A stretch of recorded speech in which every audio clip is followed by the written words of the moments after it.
What's up? As you can see by the title of the video, we're going to be talking about how to play Rukia today. So Rukia is a spirit sub DPS. She's going to do a lot of damage off of the field. For her weapon stamp, obviously her weapon stamp, a Blade of Pure White, is going to be her best in slot. This is just giving her a ton of bonuses. But if you don't have this, there is another alternative that's pretty good as well. It's called Chanting Spirit. This is going to give you attack every time you deal damage. It's going to last for 12 seconds. I'm not sure what the cooldown is, it doesn't say. But I think it might be perpetual. If we head over here to her skills, her main skill priority is going to be her battlefield skill, her ultimate, her technique, and then her counter. So let's cover what the passive does. So essentially she just freezes. She freezes everything, and if they are bosses, she'll build up points to then freeze them at 100 points. But all small enemies, they instantly get frozen by any of her skills. And then if we go on over to the battlefield skill, which is her most important skill, this is going to increase your team's damage by 15%. This is good because it's universal. So you can put her on any team and you'll have a battlefield skill plus 15% more damage. So what the battlefield skill is going to do is every time you use a basic attack, or you use a technique, or you use a special attack, it's going to give her battlefield energy. And what this does is it builds up freeze points for her on top of doing damage. And once you build up these freeze points, you can freeze bosses and bigger enemies. But the best part is when enemies are actually frozen and you attack with one of your other characters on the team, she's going to follow up with additional damage. She's going to shoot these ice shards and they're going to do a ton of damage while they're frozen. And then once they get unfrozen, she's going to do additional dot damage on top of that. And when you actually attack with another character while they're frozen, this is going to build up another type of energy for her called Chill. And the max stack for this is 3. Once you reach max stacks of Chill, she's going to summon this giant wave of ice in this domain where she'll do a ton of damage and freeze them for 2 seconds. And when any character attacks an enemy in this domain, she's going to do a bunch of follow-up attacks. It's going to add up to be a ton of damage, and this lasts for 10 seconds. So you're going to get a lot of damage from this last part here. So you want to reach this as soon as you can to get those max chill stacks. And then what the ultimate does, it's just big damage, and then you freeze them for a very long time. And this instantly freezes. You don't have to build up any freeze points or anything. It'll instantly freeze any kind of enemy. This is good because you're going to get to build up the chill stack since this freeze lasts for so long, 4 seconds. And then the technique, kind of the same thing, just big damage, build up freeze points, freeze small enemies. And then for a passive, when you actually trigger the breaking ice, which is that attacking with a different character while an enemy is frozen, that's what that breaking ice is. It's going to reduce all of their resistances by 15%. That's obviously good. And then she'll give you some damage reduction as well, but it can be nice. Does a little bit of healing. We'll head on over to her teams. Alright, let's talk about her teams. For Rukia, you can put her into any kind of team. She works for all damage types. It's very universal.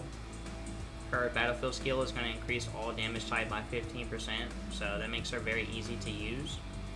Whenever she actually freezes someone and you trigger breaking ice, she's going to reduce their all type resistance by 20 seconds. You mainly just want a main DPS to constantly proc her Battlefield follow-up, which is the Breaking Ice. It's going to add up to a ton of damage. I like to use this team here with Uru, and then Orihime. Orihime is giving Uru a lot of attack and damage type up. And then Rukia is here to crowd control the smaller enemies and then reduce the resistances of the bosses. But you can fit her into anything. If you don't have a Battlefield skill on your team, you can just put Rukia there.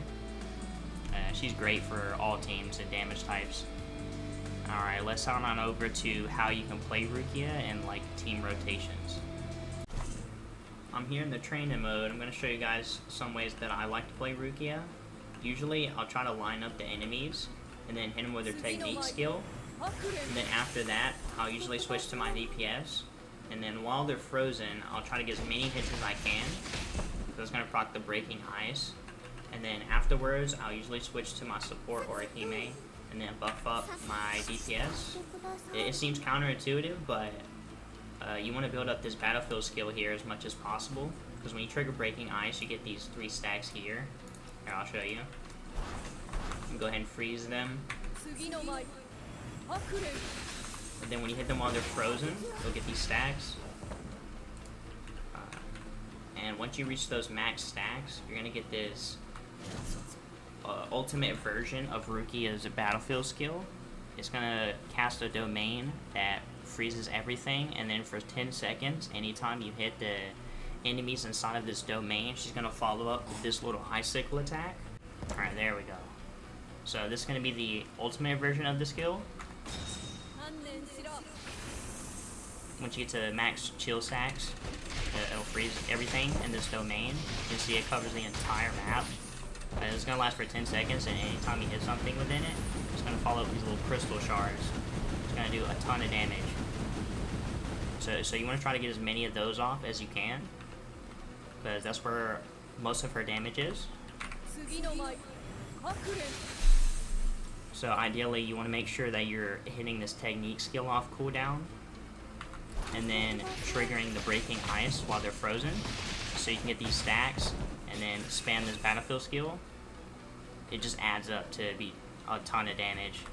So with her ultimate, it's just going to be a lot of damage, and it's going to freeze everything, no matter if it's a boss or a small enemy. They'll get frozen regardless, and it's going to last for 6 seconds if you have her core stamp, and I think it's 4 seconds if you don't have it.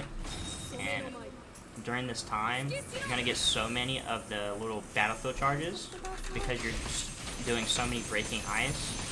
You can see it's going up like crazy right now. That's how I like to play Rukia. Now let's head on over to the stamps. For her core stamps, some great options are going to be the one you get for free from the pre-registration rewards, I've Been Waiting for You. It's going to increase our ultimate damage. This is a great option. And then another good option, which I think one of the better options, is going to be Lesson 3 cleared if you can get this one. It's going to boost your entire team's damage by 8% whenever she does her Battlefield skill. And I think that, yeah, that lasts for about 25 seconds. Her best in slot, in my opinion, is obviously going to be her own core stamp. But if you don't have her core stamp, you might want to grab one of these two here. Then for the set stamps, some great options are going to be this set here. Inner Fang. It's going to increase her base attack, and then each time she does a Battlefield skill, it's going to increase the next Battlefield skill damage by 12% up to 5 times. So you can stack up to do a ton of damage. And I'm not too sure, but I think the way this works is, since Rukia does a bunch of follow-up attacks, those are considered battle skill damage. So I think that she gets max stacks almost instantly when Breaking Ice is triggered. I think it works that way. So she's going to have these 5 stacks almost all the time. There's going to be a ton of extra damage on the Battlefield skill. This is one I'm going with personally at the moment. I think there was a couple of other options as well, such as Blooming Sakura. This is also a pretty good one. I didn't go with this one personally because I'm not really using her as a main DPS. I'm mainly using her for her Battlefield skill. and that's where all of the damage comes from. But if you wanted to play her as the main DPS, I would go with this set, or I would go with the World Conquest set as well. These two are going to be great for main DPS Rukia, but personally, I think the best one is going to be the Inner Fang set. I think her battlefield skill is like the main part of her kit that you want to focus on. And I think that about covers all of the sets, so I would recommend this one here, and then for main DPS Rukia, I would recommend this one here. Yeah, that's going to pretty much sum up the entire video. I hope you enjoyed. Thank you for watching.